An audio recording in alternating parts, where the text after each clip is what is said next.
જય શ્રી કૃષ્ણ મિત્રો, કેમ છો? આજની મારી રેસીપી છે જે પનીર ચટણી સેન્ડવિચ.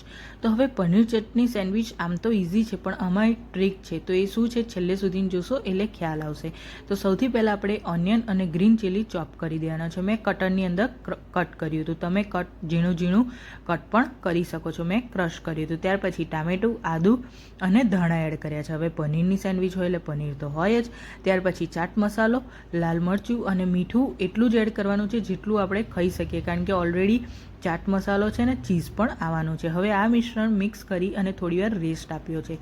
જ્યારે આપણે સેન્ડવિચ બનાવવાની હોય ત્યારે આપણે ચીઝ એડ કરવાની છે, કારણ કે ચીઝ જો પહેલાં એડ કરી દેશો તો એકદમ ખબર જ છે ચીઝ શું કાર્ય કરે એમ.